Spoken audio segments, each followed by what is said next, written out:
You right, guys? How you doing? Today we have another guest. He's called Troops, Aaron McPhias. Troops street name? Yeah, mate.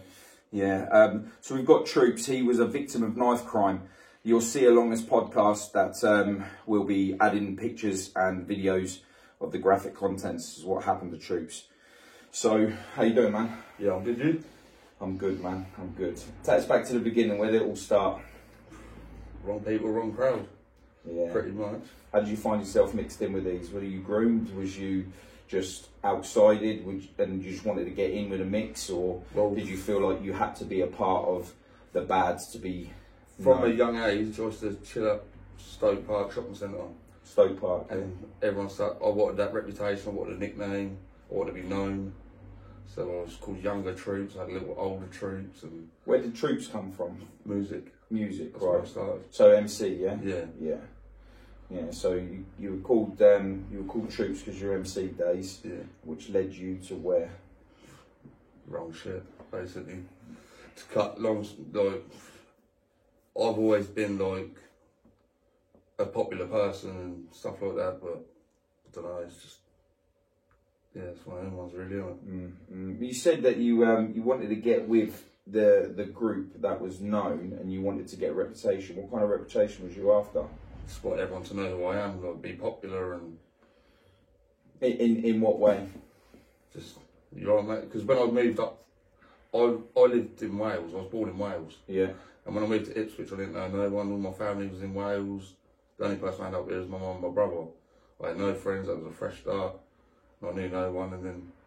So you felt like so you felt like the only way to get yourself to have friends was to become have a bit of a reputation. Reputation through crime or violence or? Nah, it started off with music, and then from primary school when I went up to high school, that started off with fighting. Yeah. And I used to fight with everyone, every day. Like I was sent home from school every day. You remember your first fight? Yeah. What was that for? Just me being me. Yeah. Hitting people for no reason. Oh, really? So would you say that for you to gain your notoriety, you was like part of a bully? Yeah, basically a bit of a bully. How'd that make you feel? What now, looking back on it, or yeah. there? Yeah. Look, it's not clever, is it? Well, a lot of the reason why I say that is I'm not trying to direct you as like you being a bully. What I'm trying to say is people that do this stuff at a younger age and they think it's cool, they don't realise until they're... How old are you now? I'm 30. 30 years old. It's around this time that you start maturing with your mind on the things that you used to do when you were younger. So when you were younger, you think just randomly hitting someone wouldn't have an effect and that would give you what you wanted. Yeah. So when you take joy out of hurting people, that's not joy. It's more of an illness, you know. So you don't realise how sick you were in the head to cause someone's pain to make you happier. Yeah, do you understand? Yeah, it's not normal. Nah, it's not a normal way that's been acted. Do you think that the reason why you acted that way because you might not have had the direction from elders correctly? Yeah, like my dad, and I didn't have my dad around and stuff like that, but like, I think that was more due to the fact that how short I used to be. But I was tiny, I was smallest in the class. Yeah, I hear that, I was the same. And mate, everyone wanted to pick up with me. Yeah. So then I just started picking up with other people. Yeah. So, like from what you said a minute ago to now, like it's more a case of survival and not so much of bullying. So yeah, I get that, and you know, in the older days, people fought more, you know, 100%. With their hands. So you could, some of the people that I end up growing up with when I was younger and I'd become friends with for a long period of time, I had a fight with them before I was friends with them. Yeah. And you know, you can't get that now. You don't get that now. Nah, it's like from primary school, what I remember is one of my teachers said to me, you can't act like that when you go to high school. Yeah. Because you get beaten up by the bigger boys. Yeah. So I went to high school, like looking at it like that was a prison. But if you don't hit them, they're gonna hit you, they're gonna attack you.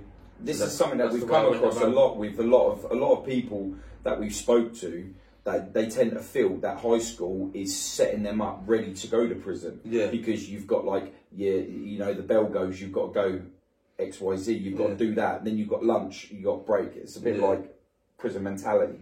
Yeah, I don't know if I looked at like that as such. It's just like being a year 7, like you're 11 years old when you go to high school, and you've got like 15, 16-year-olds, and they're all trying to bully you and that, and then you got all these primary schools come together, and you guys, it's crazy. So you saying when the primary schools come together, you mean other schools, so you fight other schools Yeah, and pretty stuff? much.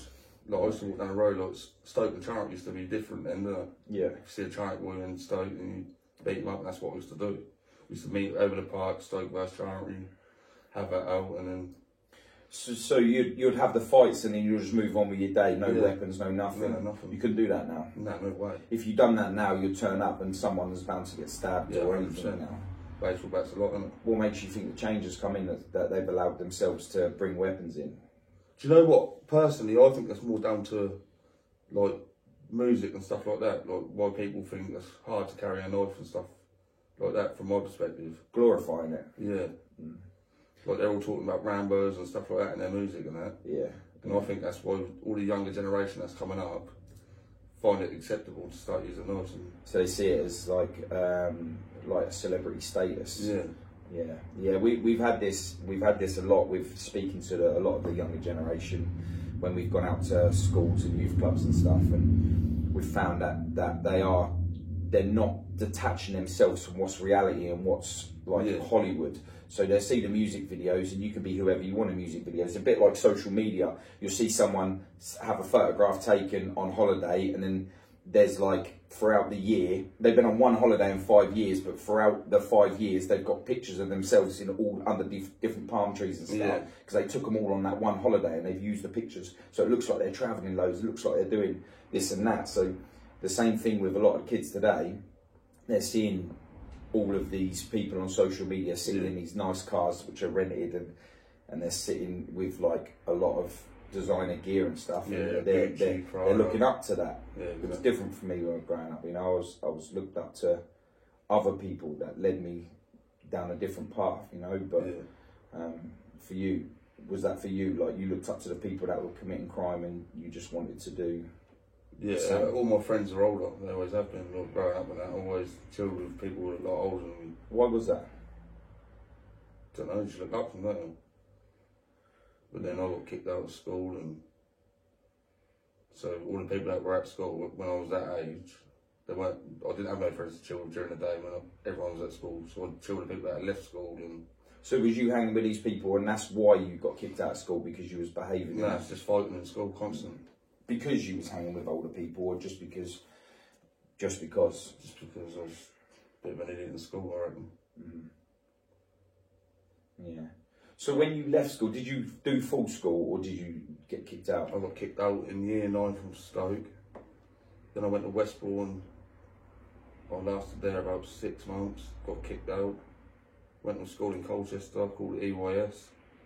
And all I was doing for my school, like in EYS, was driving theories. That's what I do all day, every day. Oh, really? Sitting there doing driving theories, and then go rock climbing or Riley's, play pool, things like that. And then not much education, just trying to just maintain your school years. Yeah. So then when I left school, that was hard for me to get a job. Started chilling with people that sold drugs. Like, so you're around a lot of people within the lifestyle that was leading you where you needed to be. Do you feel like you had a choice? You could have walked away, or do you feel like because you got yourself so deep into it, it was harder to step away because you would have been that boy that's come from Wales again, lonely on your own?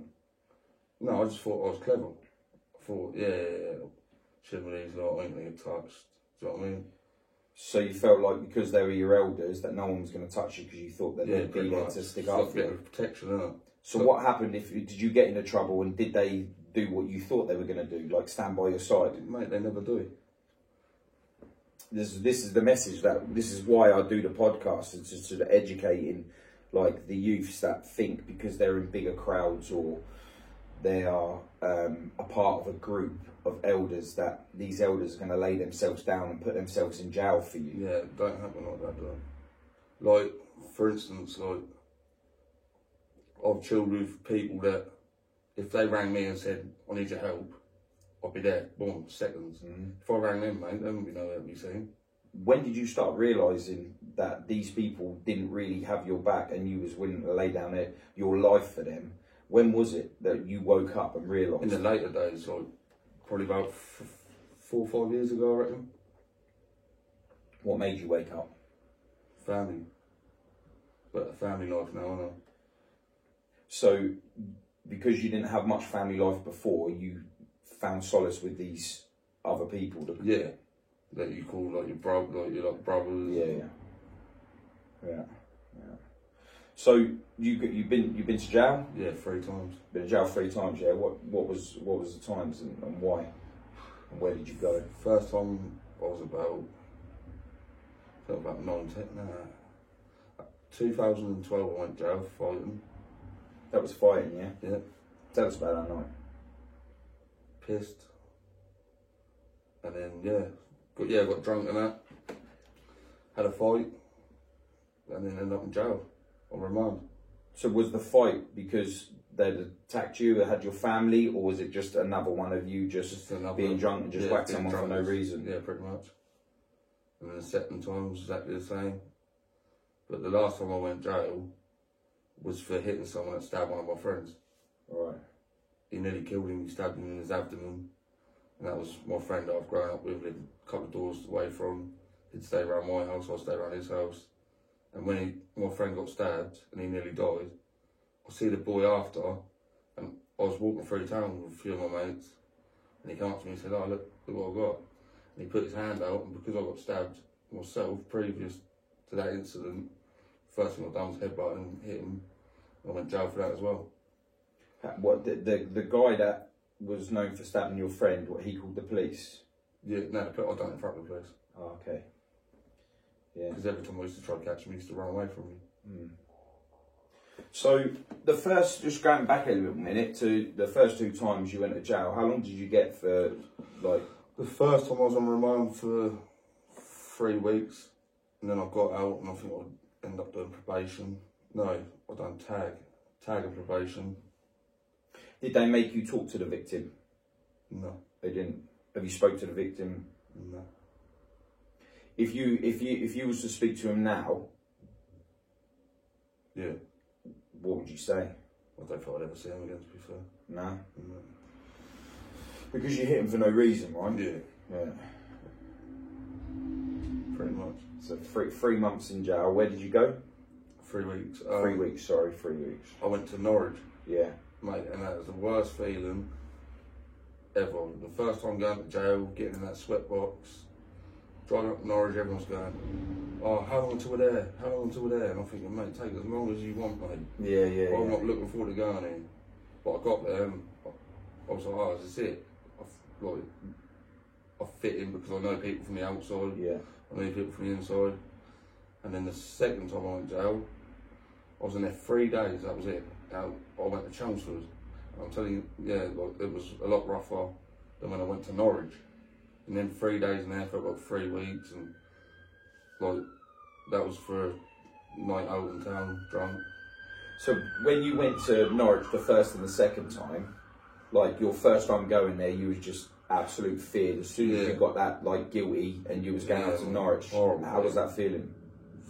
It's like you can't explain it. Like if anyone says that the first time they go to jail that they're not worried, and it's a lie. It's 100% a lie. Like everyone gets that gut feeling. You don't know what you're going into. And you start thinking things. And you start thinking like, I didn't want to get out myself. I thought, here we go. But then when I got out myself, I was alright, and I started cutting people's hair, making money that way in jail. And then, yeah, the second time I went in there long enough. But the last time was when I realised that I've had enough of getting into fights, chilling with the wrong people. And I think what woke me up the most in jail was my son was 1 year old the last time I went to jail. And my son said to my child's mum, "Where's Dad? Don't he love me no more?" Wow. And that broke my heart. And I was on the phone to him. I think that was Mother's Day or something I was in jail for. So I rang up to say Happy Mother's Day to her. And when I heard that, that broke my heart. And then, well, yeah, my little sister, she used to sing Frozen quite a lot. Mm-hmm. And that came in when I was watching it myself. Someone was singing, I think it was on Saturday Night Takeaway or something like that. And that brought tears to my eye, and I thought, what the fuck am I doing? So you was a bad man in jail. Yeah. In your cell watching Frozen. No, I was watching Saturday Night Takeaway and someone was singing Frozen. You heard it here first. I'm not even going to lie, mate. I sang along with them. I can't remember the name. I can't remember the words. You know the words. Don't lie. Yeah. I've got kids, man. Of course I know the words. I've been to Disney and stuff, so I know. But I weren't a man sitting in a cell like watching Frozen. You know? Nah, mate. It's Saturday Night Takeaway, mate. Oh, dear, I've done it again. Yeah, that's out live. That's live. You heard it here first. Yeah, man. Nah, man. But like on a serious note, when you're inside and you hear things like you've got a son, someone that looks up to you, doesn't understand where you've gone, and I can see how it wakes you up, because hearing something like that, if I was to hear that, if I was to hear that from any of my kids, I don't know what I'd do. And I think you might have been about 2 actually. That would stain my brain. Yeah, I haven't gone back since. Yeah. So, one of the reasons why we got you on the podcast is because you become a victim yourself, didn't you? Yeah.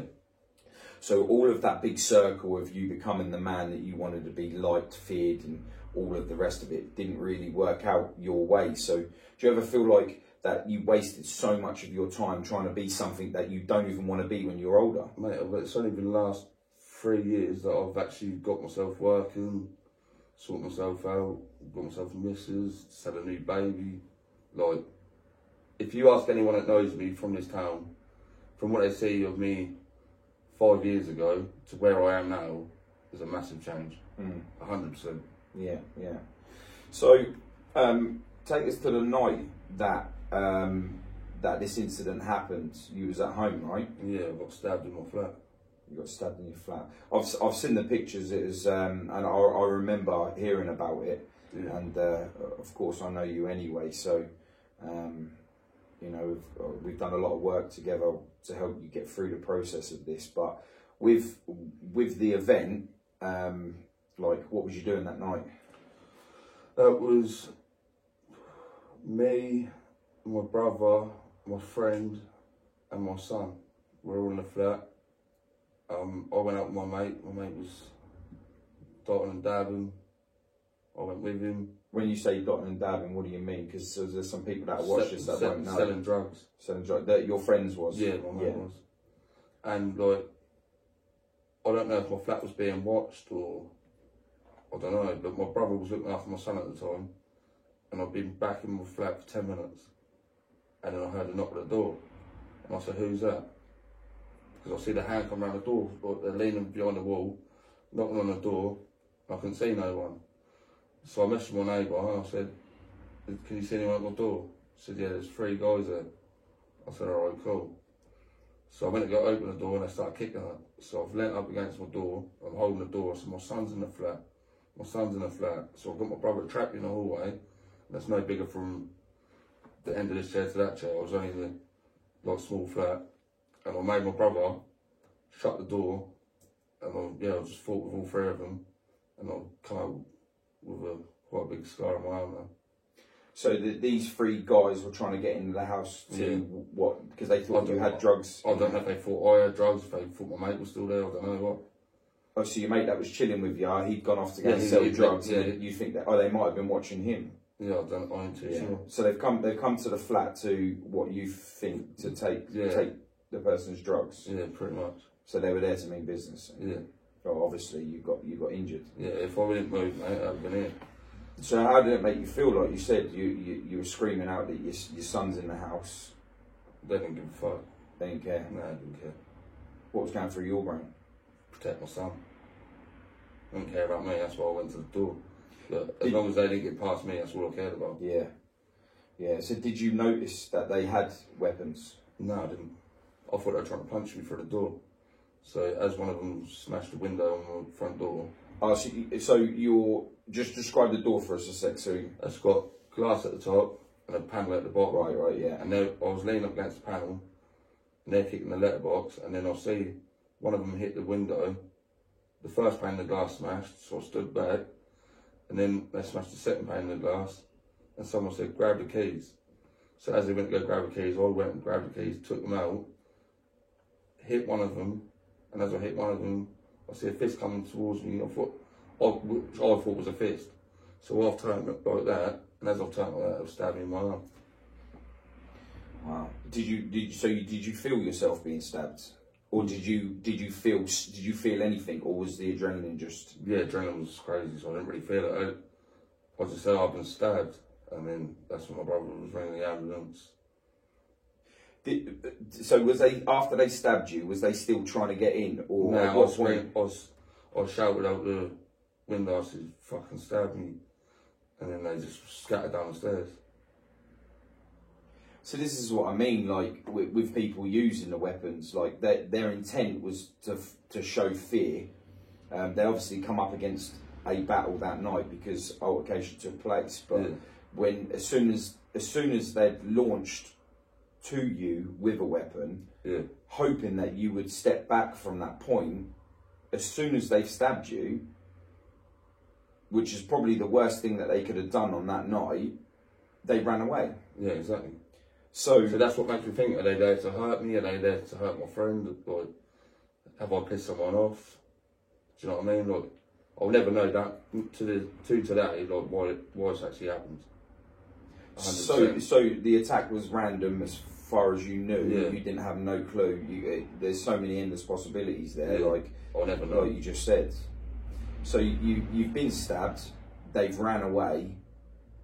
You ain't got a clue who has done it. Even to this day, you still don't know who's done it. Not 100%. I've got ideas, but do you know what I mean? Like, yeah. They've got the DNA of the person that did stab me, but we closed the case. So, how come you closed the case? Because they couldn't get a match on the DNA. Oh. But that will stay on file forever, and then. Yeah. So if he ever commits a crime later on, they can link the DNA. Yeah. It's pretty clever, that is. It's pretty clever. Because I mean, that person, they could like be in a car crash or something and be unconscious in 20 years' time, and then they'll take a swab or anything. Yeah. And in 20 years, he could be living a straight life, have a business or whatever, whoever the person was, and then they'll be arrested for it. Yeah. 100%. This is why I try and set that message out there. I was just telling I said the little things that you think you're doing right now will benefit you.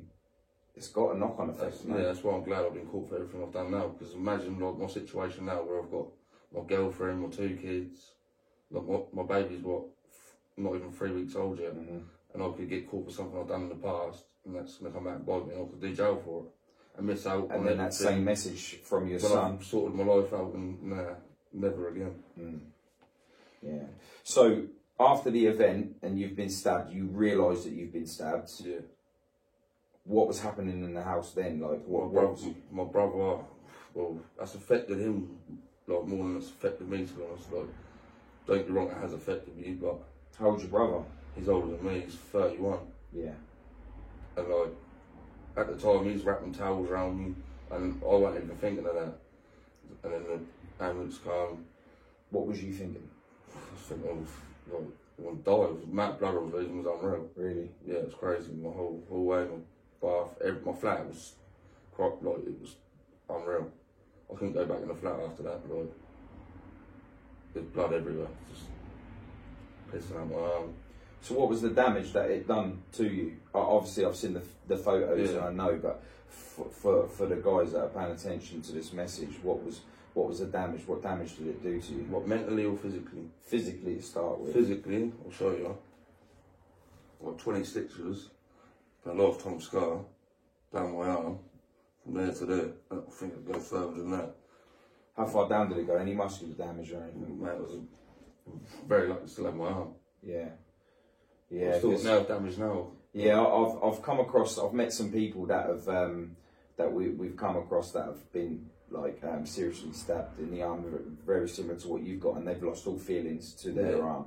That's what I mean. Like they rushed me down to surgery. I had surgery and that, but yeah, that was bad.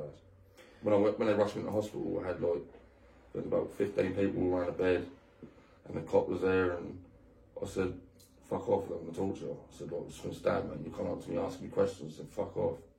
And after that, they didn't bother me for weeks. Why was you behaving that way after you'd been stabbed, telling them to fuck off and stuff? Because like, right then, that went like my care. Like, I had to get my arm sorted before I was sitting and speak with the police. You know what I mean? Yeah. Did your son see any of this? No, he didn't. It's thankful. Yeah, I know. You stayed asleep the whole time. What about the mess in the hall? Like, has he ever asked you about anything? He never saw it. My brother kept him asleep, carried him, and then my mum, I think the police took him and my brother to my mum's. Yeah. And then I think my brother came straight up to the hospital. I can't really remember. I was out with it. That's good. That's good, because it's things like that could stain a memory of a child. Like, yeah, later that's on, one thing that I'm glad you don't know about. I know that when the police do attend something, especially if there's kids there and there is anything for them not to see, they'll normally address them well. They say, right, let's play a game, like close your eyes. They're normally pretty good like that with kids. So thankfully that it hasn't or will not affect him in that way. Yeah, good. But on the plus side, he does see you with a scar on your arm and probably wonder where it come from, though. Yeah. Because I fell off the bike. Yeah. So you've got to do. Yeah, you've got to lay this stuff down. But with you being in hospital and all these people standing around you, you've told the police to fuck off, and you're not really paying attention to that right now. What was going through your head listening to these doctors? Like, what was you thinking, like, about these people? Like, what's going through your head? The people weren't the people as such that really bothered me. It was more the fact that I didn't know if I was going to survive. I didn't know how serious it was. Like, my mum, when I told my mum that I was been stabbed, she just thought, like, a little wound in it. When I sent her a picture of it, she was, she burst out in tears. Did she? I remember my mum crying. It was a noise. I don't really want to hear that specific cry again. Do you know what I mean? So I can completely hear. How'd that make you feel? It's bad. My mum shouldn't worry about me, but like, I've given my mum shit over the years. Why do you think that is? Because the way I live my life, going around causing trouble and being involved, I was getting arrested every day for just pointless shit. Yeah. All the time. Mum, I've been nicked again. Mum, I've been nicked again. Yeah. And she'll stay up all through the night, wondering if I'm going back to jail, or like waiting, like she'd bring my solicitor for me and speak. But my mum shouldn't have to do that, of course. Yeah. I mean, our parents bring us up, whether it's separated or not, or whether it's just a mum or just a dad. Our parents bring us up to be able to handle the things that they know is coming for you, which is the adult world. And then, like, with that, as they get older, they hope that they've done enough in their life for you to be able to look after them. Because it's a trade, right? So your parents bring you up and they invest so much money into you to become so good at being the best at what you're supposed to be, that when they start reverting to an elderly status, that you will hopefully look after us when we get old. And it's just one of them. It's like you're just trading situations, like you become the parent whilst they become old. Yeah, exactly. And she's done what she's doing for you to just keep going to jail. She's sort of let her down, really. Is that how you felt? You felt like you let your mum down? Like, now at least I know, like, if my mum became ill now, that I could look after her if I needed to. If I carried on doing what I was doing back then, today, then who's she gonna have when she needs someone? Do you know what I mean? That could have been death. That situation. I could have died and she'd never see me again. Do you know what I mean? Like, also your son. Exactly. With what happened to my brother, I know that his sons, I can only imagine how they're going to feel when they get older. Something horrible. Yeah, because they've got no real role models there, like father figure, that's going to be able to do what Dean could have done for his kids. You know what I mean? That's why I respect you, like, from how you've stepped up, and do you know what I mean? The message, like, the one thing that I took from this whole experience is, and it's like deep, like my emotions are deep, and I don't put them out there, but I explode them out in a different way instead of it just being anger now, or like what it used to be. I feel like within the whole situation, with not just knife crime, gun crime, just crime full stop, that we dedicate so much of our life to fucking it up. that by the time we realise, too late. It's never too late. It's never too late to be able to be able to leave a positive impact on someone. It's never too late. And that, you know, that's what I try and tell as many people as I can. Just don't waste the time you have left of realising you have an ability to be able to change yours and everyone else's life around you. So that's the thing that I took from this was there's not enough awareness and there's not enough people in this world at present that can boost you to a position in your life where you can believe you're powerful enough to do anything that you want. Yeah, 100%. Good. But there's more people that can show you a negative way to live because they're gaining stuff from you. As soon as people stop gaining from you, they drop you because they don't need you. Yeah, mate. You see how many friends I've lost since I've not been like people's backup plan, and like everyone knows that if I go out and like someone started, I've got their back. Like I won't shy away from it. Yeah. But since I've started taking myself from certain situations, I only get called off some people, and that's it. Do you know what I mean? Not all their friends. Yeah, I always say you realise who your friends are when you're at your lowest, because 100%. Yeah, and the people that stick around and the people that will make sure you're okay before them, them are your friends for life. You know, and you need to be able to absorb positive karma, and then push that back out again, because the more that you surround yourself with positive, I'm not saying that if you believe everything's good, that good things are going to come, like you're going to be like a millionaire and stuff like that. It's doable. It's doable. What I'm saying is that how much you want it. Yeah, but it's what you absorb. Like if you do things for yourself on a daily basis without worrying about anyone else, it's still negative karma. The only way you should base your positive karma is by making sure that you're, like me doing this with you, is helping you get over something or trying to work through. I've never spoke about it really, to be honest. Never. No. People ask me that. Why do you think that you've never spoke about it when people have asked you? Are you still trying to maintain that street nature of like, yeah, you're a madman? No, not at all. I don't want that anymore. Like, I still walk down the road and I'll get troops. My name's not fucking Troops, it's Aaron, do you know what I mean? But no one knows me as Aaron. Like, people see this and they'll think, oh, fucking hell, I didn't know his name was Aaron. Do you know what I mean? Like, it's mad. My mate's mum's called me Troops, and like, I'm at that age now, like, I'm 30, like, got a job and that, I want to leave it in the past. And like, sometimes people don't like, let you leave in the past. They bring it up like, oh, you used to do this, you used to do that.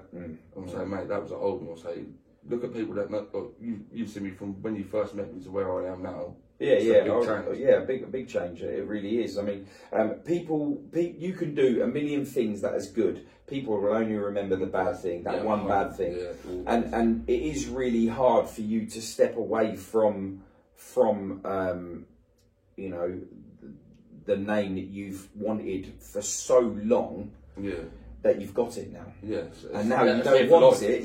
And you don't want it. So you kind of. I grew up wanting that reputation. I've got that reputation. I hate it. I walk around everywhere and everyone's like, yes, Drew, yes. I can't walk anywhere without seeing someone I know or someone that knows me. So after the incident of you being stabbed, and going back to the flat, going back to your life. Was your flat cleaned up before you went home, or did you have to go and... I went there to go get some clothes, I think about 3 days after I got stabbed. And... Was it all still the same as that? Yeah, mate, it was all finger forensics and... So walking into the door the first time, was you alone or was you with... Yeah, I went on my own, I didn't want no one to come with me, I didn't want to put no one at risk. I said, I'll do it. How was that? Like, was you on edge? Yeah, I was scared. How long have you thought that they could come back for you? Well, put it this way, I was staying at my mum's after that, and I was walking up and down hers in the hallway from probably like 10 o'clock at night till 6 in the morning when my stepdad went to work, and then when it would turn light, then I'd go to sleep until I feel safe. Yeah. So you just wouldn't go to sleep at night? No, I used to walk around with a knife in my hand thinking, if they come here, I'm going for them first. Did you carry tools before the incident? Never. See, this is the mentality that I'm talking about. Like, in a way where, like, because you've been stabbed now, you think that maybe that night. To be fair, after that, I think I did carry a knife for sometimes when I was to go out. Not the fact that I wanted to use it, but the fact that I felt protected. Like, if someone pulled out a knife, I could pull out mine. But so, like, say for instance, if you had a knife that night, and that person was going, do you think the night would have been different, or do you think it would have carried on being the same as what it was? You were just holding the door because... No, I killed him. I reckon I would have seriously done some damage because of my son being there. Like, if I'd have known they had a knife, I reckon, like, if I had a knife in hand, I'd have stabbed him. I had a baseball bat in my hand, but because my hallway is so small, I didn't have nowhere to swing it, so I put the baseball bat down and I used my fists. Yeah.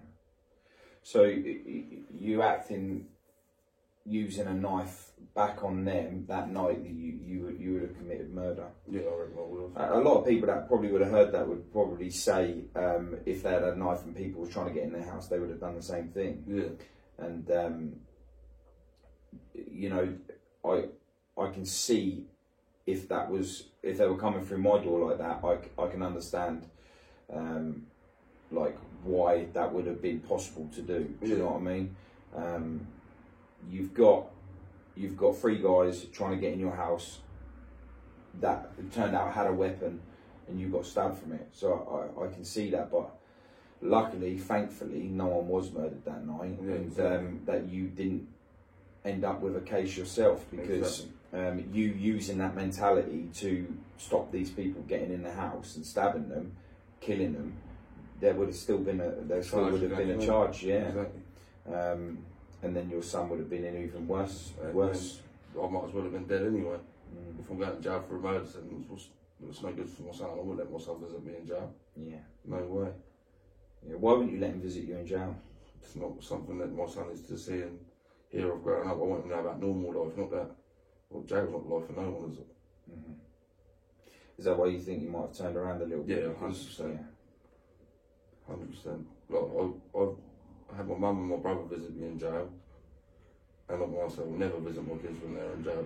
Like, but my mum came and visited me, and I thought, man, drag my mum up this prison to come visit me for what, an hour, 2 hours. And I think at the time her car was broke or something, so she had to get someone to give her a lift. And my mum's got another 5 kids as well. I thought, like, I'm taking time away from her and the other kids. She's got to sort all them out just to come visit me for an hour. Yeah. When she could be visiting me in my house. That's what I mean. Yeah. Instead of coming all out of prison. Yeah, it's a mad thing. I remember Mum going through it with my brother. I never went to jail. I went to an institution instead, and when Mum used to come up and see me up there, I didn't like it. I didn't like it at all. I didn't let anyone come up and see me when I was there, and that was hard. You know, because you're isolated, and I get that. You know, but visits do break up your sentence and that. But yeah, I don't want my mum visit me there. A lot of people that are committing crimes and they're in jail, they think that they're the only ones that are in jail. Like, but it's not. I used to, when my brother went to jail, I used to see his missus, his kids, my mum, my sister, who was like super close to my brother. They were all serving the sentence with him. Yeah, of course, because they're waiting for him to get out. Yeah, of course. They like, he's not around. He's not at the birthdays. He's not celebrating birthdays, Christmas, Easter, all of the above. You know. Yeah. So like when people go to jail, like, you're not the only one that's serving that sentence. Yeah, and if anything, it's probably harder for us out here than it is for you in there. Yeah, because when you're in jail, like, you forget the outside life. Like, nothing matters to you. And plus, you build friendships in there. Yeah, you build within your group. Like you said, you knew people. You build a routine and. Yeah, it's a mad one. So going back to the night, you going back to the house, like, and opening the door and seeing all of that, like. Unreal. So you said, like, on the night that there was just blood everywhere. Was it as bad as what you thought that night, or was that just... It was worse, yeah? Yeah, it was worse. Tell us about it. I walked in my flat. There was just forensics, like, all the like fingerprint stuff, boarded up windows, blood all over the door, blood all over the door handle. And as I walked in, I had the bathroom to the left of me. And when the ambulance, the paramedics and the police and that come there, all my blood was shooting up the wall. So I was sat on the toilet and they're cutting my coat and that off me, and the blood's going shooting everywhere. And yeah, mate, that was bad. So for your blood, you hit a vein. It was deep. But yeah, I went about that deep. Well, now really? Probably more than now, don't I? The pictures, it looks pretty gnarly. Like, yeah, you know, we'll be putting the pictures and the videos of it on this podcast, so like others can see it as well. But it looked pretty bad. Yeah, but to have to walk back into a house and seeing all of that afterwards, it must have made you. Yeah, of course. Well, don't get me wrong on that. Like, this is healed, but it's never gonna look the same again. But in my head, that will never be healed 100%. You know what I mean? Like, you always like think about like on like the anniversary of the day it happened. Yeah. Like that brings back all them flashbacks and that. And I always have a bad day on that anniversary of when it happened. I still remember it. I remember exactly what time it happened. I remember that whole day. Like, it's crazy. Really? Yeah, I remember leading up to it, everything. It's mad, isn't it? Like how much. But like one of my biggest messages along the way is like you don't realise just how these people are quick action just for probably if they was coming there for your mate. He would have probably had what, £50 worth of drugs on him, like a shot. Yeah, like, so weed, do you know what I mean? Oh, so he probably only had like 3 10 bags on him or something. So which is how much? £30. So 30 quid, which is where I said 3 10 bags, right? So 30 quid, that's just so okay. So we're gonna have 30 quid. These guys, if they would have killed you, that's 3 men on a murder charge. All serving years, from 15 to 22 years for £10 each. Fair, mad. You can get that in an hour going to work. You said it yourself. You said it yourself. So they've gone out, they've caused absolute destruction, probably caught a possible murder charge. Luckily they didn't. Yeah. You had your life completely messed around. Yeah. Almost caught a murder charge yourself if you would have had a different tool. If I'd have had time to go run to the kitchen, I would have done it. And they just didn't have the time. They got nothing. Yeah. But they didn't get in my doorway. They stabbed me through the glass. Did not let them in the flat. So they stabbed you through the door? Yeah. Mad. But like, the maddest thing is the amount they done it for. Yeah, exactly. But zero, nothing. They didn't do it for anything because they didn't get nothing. They ran out. So when they say that you can put a price on life, you can't put a price on life. That night, 3 men did put a price on life. It was 30 quid. Yeah, exactly. That they didn't even get. Exactly. It's crazy, isn't it? And a lifetime of mental trauma for you. But then they've got to carry that guilt for the rest of their life. Do you think they feel guilty? I reckon they do. Because that could be, I don't know, it could be someone that sorted their life out like I have now. Would you prefer to have known who it was that done this to you, or is it harder not knowing who's done it to you? I prefer to know 100%. I think I know who's done it, but like, I don't know if they sort their life out now. They could be working as well, and do you know what I mean? Like, I reckon they would feel guilty. Like if they could be up to the same things now, go around doing it to other people and that. Well, they might even see this and think, you know what, I didn't realise I had an effect on someone's life like that. That's why I do this. It's because I hope that these messages really, really lay deep on people. Yeah. You know, like... You're not ruining just my life, you're ruining everyone's, like my family's and that. Like, my little sister, I can't really remember how old she was, about 8, 9 at the time, I think. And I walked out with my mum's, across the road, and my mate's beep, beep, beep, beep, beep. Are you right? Yo, troops. And my little sister screamed top of her voice, no. And my mum saying, like, it's alright, they're going to stab you, mum, And my little, mate, it's terrible thinking that my little sister, because, like, my friends come over and say hello to me, like, being all quite rapidly, that she thought I was going to get stabbed again. So that like, that's what I was talking about earlier on when I said about your son, like, being out, how to have that trauma. Your sister, 8 years old, had heard about that you've been stabbed. She heard, she ain't physically there, she didn't physically see nothing. She's affected now long term. That will be with her now forever. So that night, not only did they walk away with nothing, they ruined mentally your life. And my family. Could have been physically, and an 8-year-old little girl. Yeah, exactly. I don't think they would have thought about that when they were committing the crime in the first place. Exactly. And that's the sad thing, that you don't know, do you? I remember when I was going out doing the worst stuff, and it was with tools. Like I was going out doing the naughtiest stuff, mate. You know, tooled up, didn't give a fuck, and I didn't think the way I think now. I don't know whether that's down to maturity. I don't know whether that's down to experience. I don't know whether that's down to the loss of my brother. But I know now, if someone would have put out this when I was younger and they laid it out for me. You have helped me a long way. Like, think about like from where I've known you for years, haven't I? But like from being a star, coming down here, speaking to you, like getting involved with your charity and that, going out handing out leaflets, like things like that. But even before all of this, I knew you before I lost my brother. So 4 years, I've known you for some years now. But even before, when you was out doing your things like fighting and stuff, whenever you tell me about something, I'd always say to you, "Did I not? Like, you're mad, man. Just stop it. It's not worth it." Do you know what I mean? I always, get a job, sort yourself out, man. You can't do this shit forever. You know, and but that was because I'm a little bit older than you. I'm 21 now. Yeah, man, I've got a hairline. Yeah, jokes. So, but like, you know, like even from then, I always still try. Even when I was a criminal myself, I always was educating the other young that like this ain't the way forward. You don't do this. Yeah. Now I've stepped away from the criminal life. Full stop. I can sit there and say that this life is way better. Yeah, 100%. Than anything Mate, that you could have given me. Getting up early in the morning, going to work, going home, having dinner with my family, going to sleep and doing it again. You got a job now? Yeah. You've had a job for a while. You've worked for a while. Yeah, I've been working for the last 3 years. How was it? How hard was it for you to get a job with your criminal background, being in jail 3 times? I didn't go to school, so I started off with labour and stuff like that, and I've just stuck at the construction industry and I love it. You love it, that's good. You love it because it's work. Learning new things and that, like a bit of carpentry, a bit of groundworks, a bit of bricklaying, like doing everything. Like, honest man's the best man. Yeah, 100%. Yeah.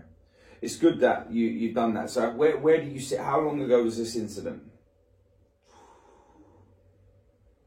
2017, November the 4th. November the 4th, 2017.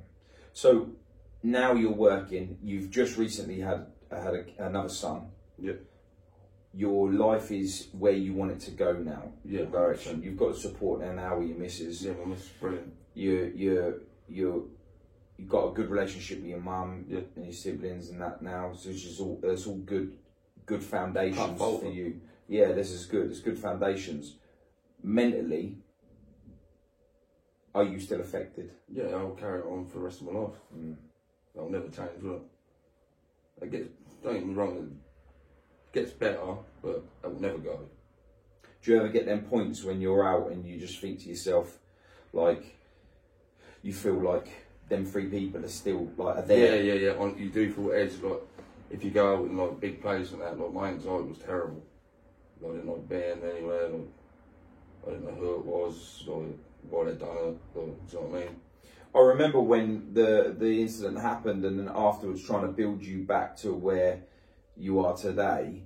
It's been a long road. It has been a long road. I've seen you fuck up a few times, but I've seen you pull it back and keep pushing forward. Like I see a new you now. Yeah. And with that new you, it's really hard to leave the old you behind, because there is going to be people that's not going to forget that.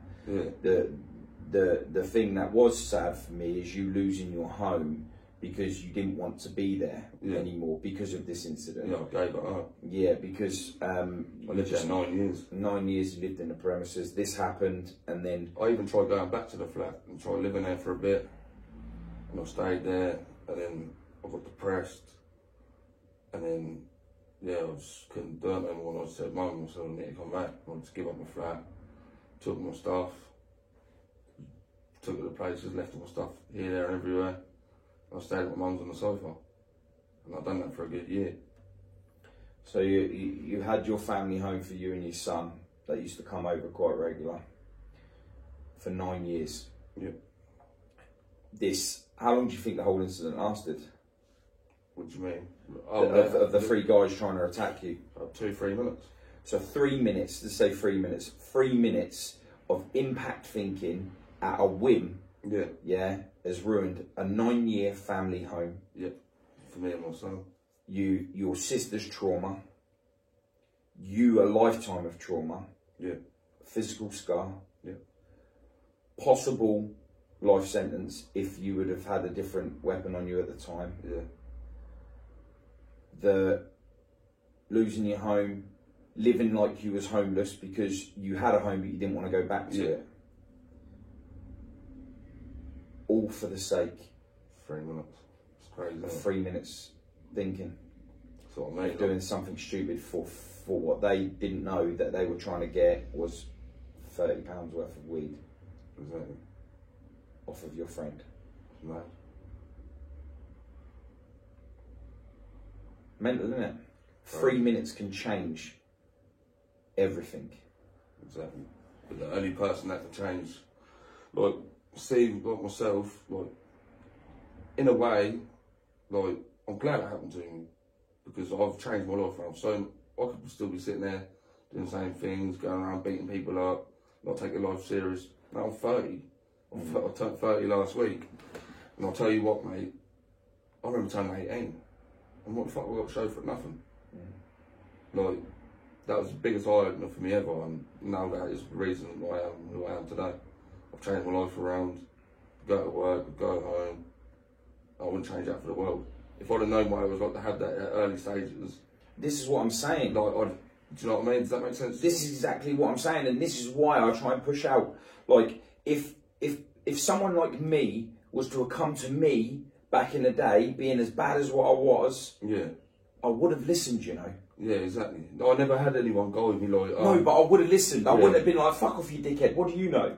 You don't know me. Who do you think you are? Like, some of the things I see some videos non-stop of these youngsters saying, what the fuck are you looking at? I see it all the time. I was badder than that. I was even worse than that. But if someone like me come along, I would have listened to him, you know. How much have you drilled into my ears over these years? Every single person I come across, and they try, every time they come in and they're like, yeah, I had a fight, yeah, I sell drugs, I do this, I do that. Every time it doesn't impress me, man. No. It does not impress me.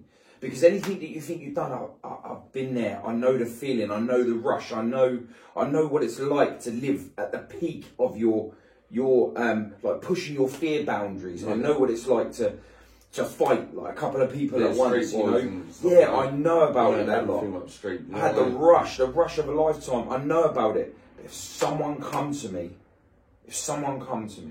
I said, Paul, what you done this, said it to me in the way that I try and put it out there, because I put my message out there and I say it how I'd want to hear it. Yeah. It sinks in, doesn't sink in, but I know that I've done my part. I know that I'm trying to make a change. Yeah. And this is what I tried to do to you for years and years. I try to push and push for this moment, this realisation. I always appreciate it, 100%. It's good, man. I'm here, man. I'm here always, you know, and like every time I get in a bit of trouble, I say, Paul, come on. Yeah, but that's not like Paul, like come help me. It's like Paul, what do I do? Yeah, you know, and it's like I try and give the best advice I most possibly can, and that's since then I've been taking it. Yeah, and you know, you reap what you sow, and right now you're sowing goodness, so you just keep pushing. You recently got a new job, and you start that on Tuesday, I think. Start on Tuesday. It's just onwards and upwards from there. It is, and that's what you got to do. I mean, what message would you put across to your son? Because you got two sons. What message would you give to them growing up? Just don't follow the path that I did. Stay in school. Don't fight. Like, have some ambition. Do you know what I mean? Like, I wish that I can cut hair. So like, I wish I started getting the barbering or something like that, but I never had the confidence without kicking up the arse to go out and do that. Yeah. How would you advise them to stay away from that lifestyle? Because you know how enticing, you know how it's like a fun fair, man. You walk past it, you're like that. You're like, hey, I want some of that. You know what it's like. How would you be able to say to them, like, that ain't for you, son? just got to keep an eye on it, basically. But I'll guide my son the right way in life, 100%. I'll make sure that my son don't do what I do. I'll make sure my son don't hang around with the wrong people, be the wrong person. Do you know what I mean? Like, that is one thing that I will 100% promise myself that I will do. I think if you put in pure positivity towards them, like even when they're naughty, not only instead of just saying like no, son, I think if you say no and then say like you shouldn't do that because, you know what I mean? You shouldn't do that because. That's one thing that I can't fault my child's mum for. Like my oldest son, mate, like he's brilliant. Like he's so well behaved. Yeah, he's a good kid. Like, do you know what I mean? And from me being who I was, I thought he'd been like me, but now she's kept him on the right path, and my child's mum has guided him very well. Yeah, so like whenever I've seen him, he's always dressed nice. He's always super polite. Yeah, like take him a minute to warm up because I'm so loud. Like, but you know, he's he's super polite. He's always dressed nice. Yeah, I can't fault her for that at all. Yeah, exactly. And of course, like he looks up to you. I see he looks up to you. Yeah. So what you need to show him is what he needs to be. Yeah, exactly. And he needs to be just like you. Exactly. And that's like anyone that has a child that looks up to them in a way where you're his God, you're his king, you're his everything. You want him to be a certain way, you have to show him the way that you want him to be by being that person. Yeah. That's your only choice. Because if he sees you at home through the day in your dressing gown at 4 o'clock in the day, drinking beer, what's that showing? And he does that.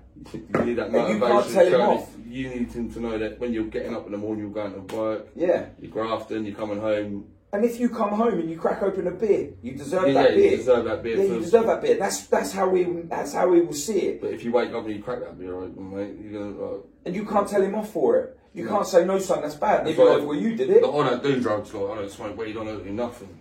But like, if my son starts smoking fags, what can I say?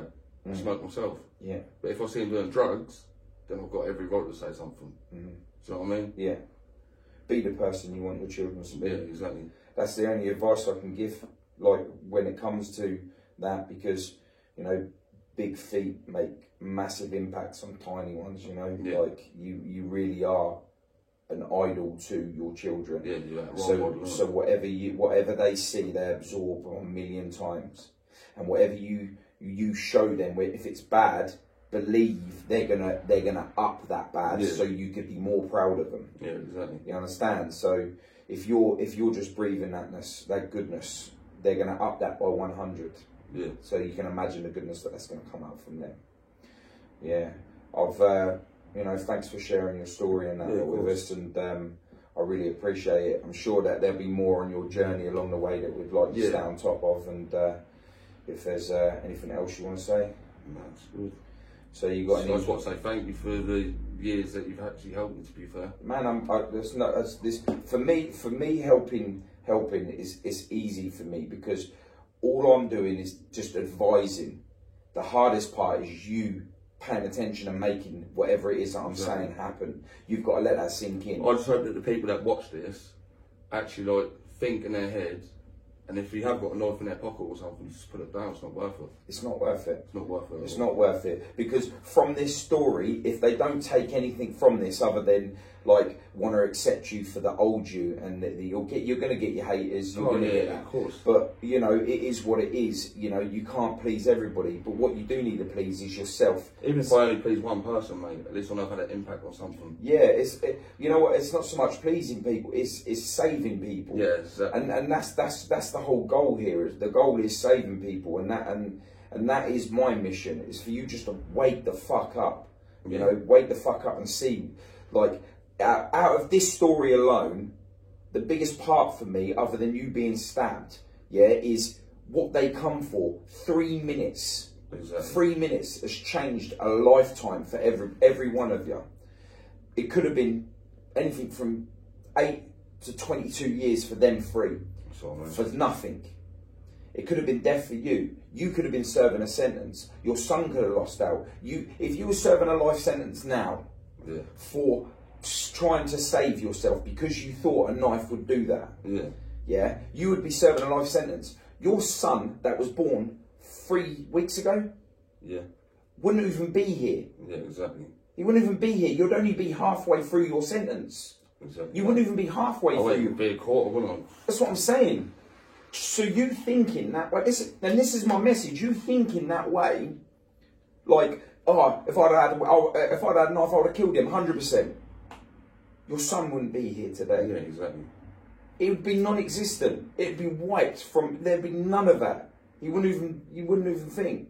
So the joy that you can take from this of going straight is go home, hold your son, just hold my baby, and just look at him and just be like, that night could have been so different. So, I mean, I've got both my kids there now. Well, I've got a step kid as well, so I've got 3 kids there. When I get back, I'll sit there, having a roast dinner, chilling out. Like, just the little things that people don't understand, yeah, they're the ones that mean the most. 100%. Everyone's for this mad goal of becoming rich. I don't think people realise that being rich is within. It's not cash. It's not fancy cars. And I've been there. I've had it all. You know this. Yeah. You know, anyone that knows me knows that I've had all that stuff. But for me, I've stripped myself away from all of that stuff now, because I now realise that being rich is inside. Yeah, and all it does is attracts the wrong people anyway. Yeah. But it's more of how I feel. Yeah. It's more how I feel.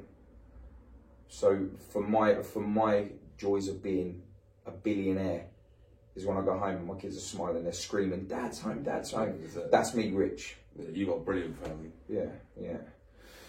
So if you've got any social medias or anything that you want to put out there, if anyone wants to follow your journey or anything like that, then do you? Yeah. Troops _ L13F. That's Lucky 13 family. Yeah, give me a follow on Instagram.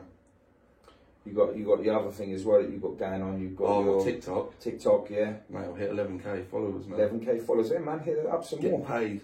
You got TikTok, that's Troops as well, yeah? Yeah, that's Aaron _ Troops. Yeah.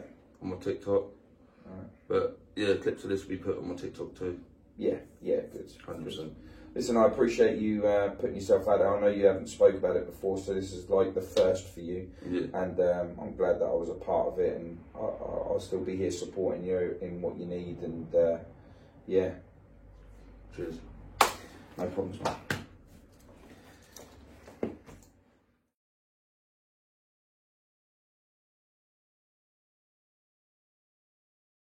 Yeah, let's have an Ashman as well, please. People need to learn to fight with their fists, mate, that's what I'm saying.